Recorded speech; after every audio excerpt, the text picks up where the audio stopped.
자, 여러분 반갑습니다. 오늘 수업에서는 길찾기 알고리즘, 즉 경로 탐색 알고리즘에 대해 아주 깊이 파고들어 볼 겁니다. 이거 컴퓨터 공학의 기본 중에 기본이고 시험에도 반드시 나오는 주제니까 정신 바짝 차리고 따라오셔야 합니다. 오늘 수업 계획입니다. 먼저 경로 탐색이라는 근본적인 문제부터 시작해서 이 분야의 클래식이라고 할 수 있는 A스타 알고리즘을 제대로 이해하고 그 한계를 본 뒤에 요즘처럼 거대한 지도에서 쓰이는 최첨단 해결책까지 쭉 훑어볼 겁니다. 자, 그럼 본격적으로 시작해보죠. 우리가 로봇 공학이나 비디오 게임에서 보는 모든 움직임의 뒤에는 사실 이 근본적인 질문이 숨어 있습니다. 이게 그냥 A에서 B로 가는 문제가 아니에요. 생각해보세요.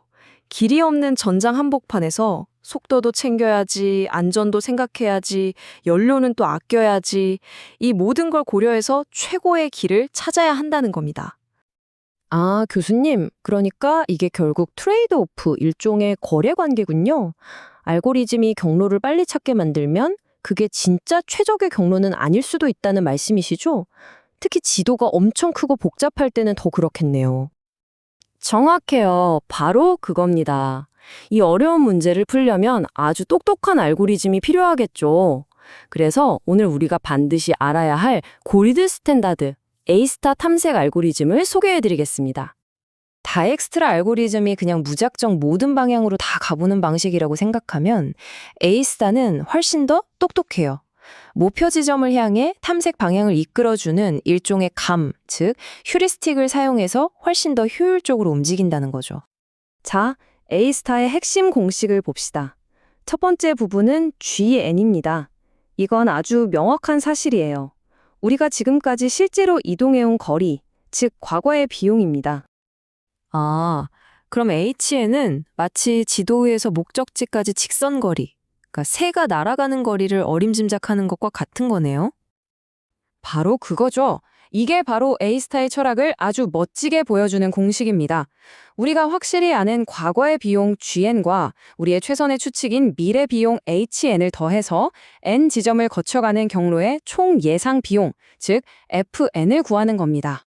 자, 그런데 A스타가 마법처럼 항상 최고의 길을 찾아내려면 이 휴리스틱이라는 녀석이 아무렇게나 추측해서는 안 됩니다. 아주 중요한 규칙을 따라야 하죠.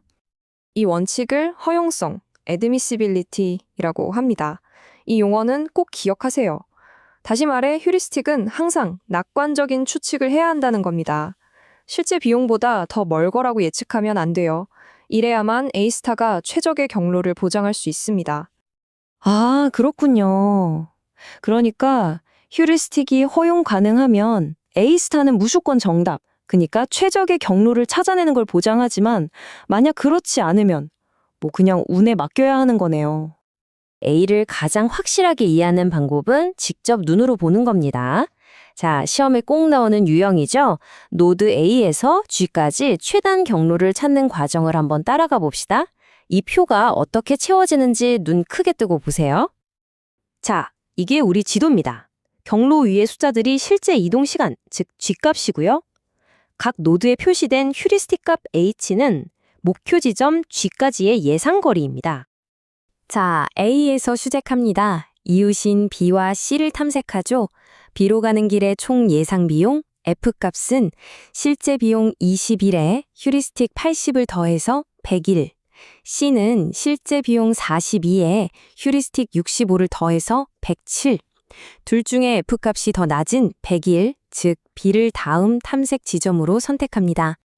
이제 B에서 이웃인 E를 봅니다.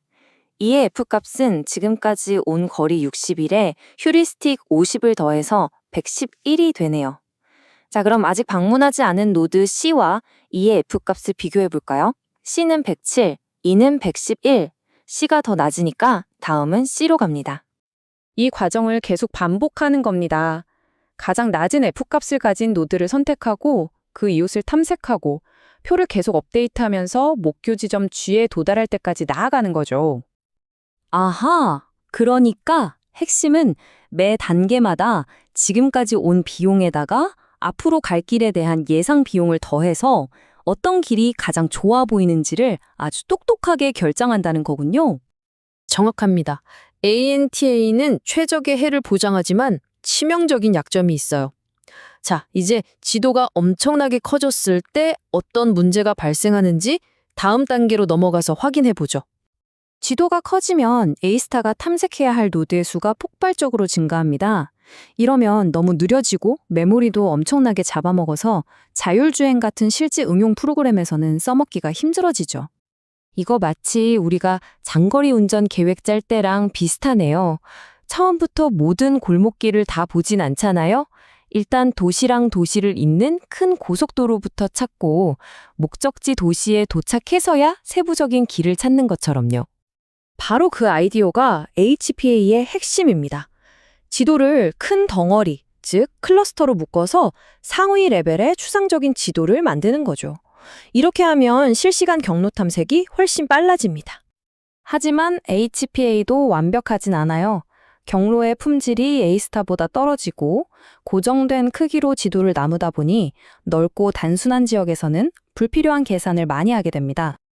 바로 이 문제들을 해결하기 위해 HPA의 진화된 버전이 개발됐습니다. 이름하여 다중 스케일 사각형 기반의 계층적 경로 탐색 A스타, 줄여서 RHA스타입니다. 아, 그러니까 힘든 계산은 미리 다 해놓고 정작 길이 필요할 때는 거의 즉시 계산할 수 있도록 준비해두는 방식이군요. 맞습니다. 이게 RHA의 핵심적인 개선점이에요.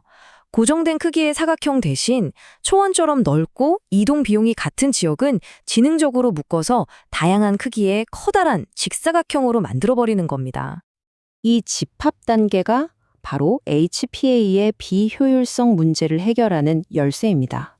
굳이 잘게 나눌 필요가 없는 넓은 평야 같은 곳은 통째로 묶어버리니까 훨씬 더 단순하고 논리적인 추상 지도가 만들어지는 거죠. 그리고 그 결과는 정말 대단합니다. 이건 대규모 길찾기 분야의 판도를 바꾸는 수준이에요. 표준 A스타 알고리즘 대비 실시간 계산 시간 감소율. 이 숫자를 보세요.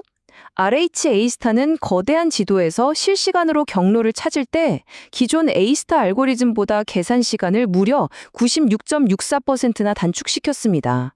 엄청난 속도 향상이죠.